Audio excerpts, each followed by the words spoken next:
Guys तुम्हाला माहिती का आता काय झालं? मी फोनवर बोलत होते आणि त्याच्यामध्ये आज आम्हाला भजे करायचे होते. काही सुचत नव्हतं की काय करावं जेवण करायला. आणि स्वयंपाक रूम मध्ये गेला की प्रत्येक स्त्रीला हाच प्रश्न असतो की जेवण करायचंय का काय. बर का, पुरुषांना काही नसतं, येतात बसतात आणि खातात, आहे का नाही बल्लू? बरोबर आहे. आणि खरंच मला आज माझी आईच आठवली डायरेक्ट.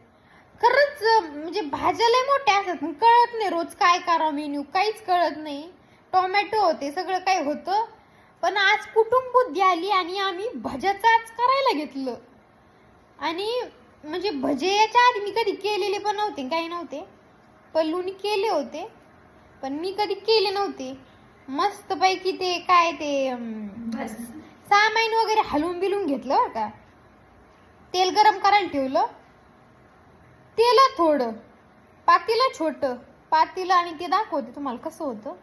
सगळं छोटं छोटं होतं. भजे केले आम्ही, खायला घेतले, पण बघू शकताय पिठलं तरी चांगलं शिजलं असन. पण थर्ड क्लास झाली ती भजे, खाऊ पण वाटा नाही. थोडस खाल्लंय, परत बसले आणि मग ते फेकू पण देऊ वाटाना. कारण जेव्हा आपण स्वतः करतो ना आपल्या हाताने, तेव्हा आपल्याला समजतं की आपण ते किती मेहनतीने केलेलं असतं आणि तेव्हा आपल्याला त्या गोष्टी जाणीव होते. आणि मग ते फेकून नाही दिलं, तवा घेतला, तव्यावर गरम केलंय आणि बघू शकता आता ही म्हणती जळतंय. मी तर म्हणते चांगलं जळू देते, एक तर आधीच पत पत झालंय, जळ एवढं.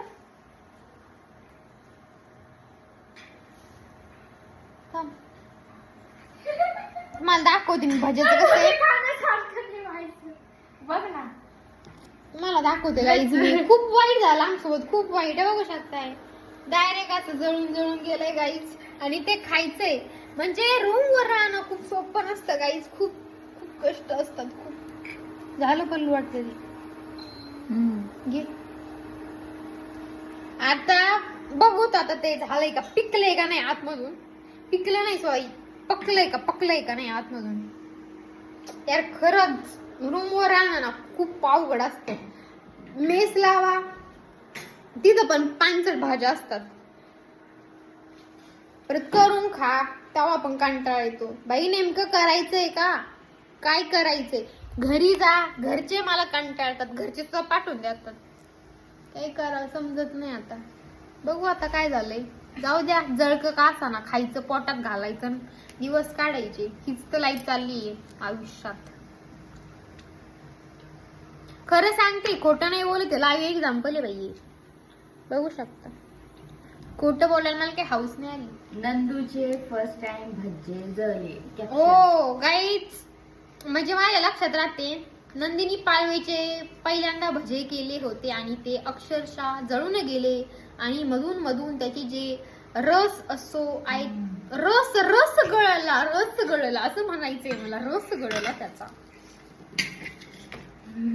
का बकवास नाही ना अक्षर. मला इतकी भूक लागली होती, इतक्या असं आवडीने मी अशी भजे घेतली होती खायला, पण टेस्टला छान होते. टेस्टला छान होते, पण लय वाईट वाटत ते शिजले नाही. हा ना, शिजलीच नाही ती.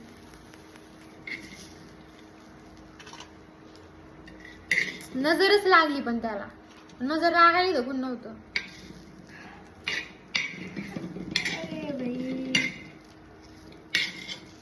असे झाले हे भज म्हणावं, त्याला भजा म्हणू, काहीच कळणार. जाऊ द्या, दिवस काढायचे.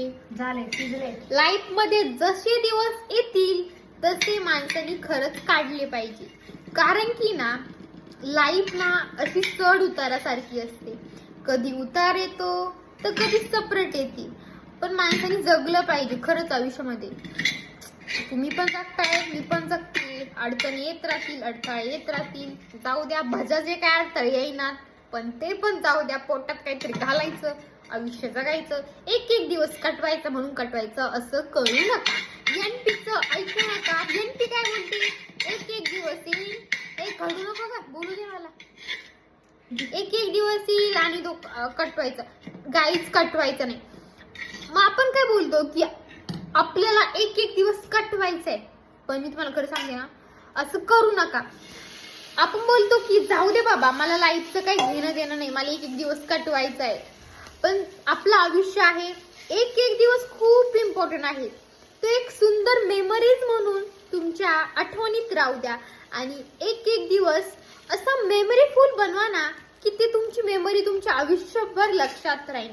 असा तुमचा दिवस किंवा एक प्रत्येक दिवस असं तो असं मेमरीफुल बनवा. कसं झालंय ही पोरगी ना खरंच खूप खूप म्हणजे खूप शांत पोरगी आहे. तुम्हाला काय सांगू, इतकी पण शांत नाही आगाऊची. पण ना मी काही पण केलं ना खूप छान म्हणते बरं का. पण ते म्हणजे चांगलं असलं तरी ते खरंच चांगलं असतं. पण आजचे भज्जे मग मी खरं बोलले की नाही, थोडे शिजले नाही. हा गाईच, पण माझ्या हाताला चव आहे असं ही बोलती.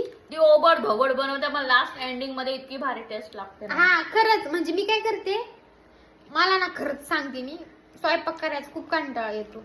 पण मी काय करते, कढई घेते, भडा भडा टाकून देते, जळत काही पण होतं, पण ते एकदम ना चांगलं लागतं खायला. चांगलं लागतंय खायला. जेवण केलं असलं तर झोपून घ्या. Good night, bye bye, take care.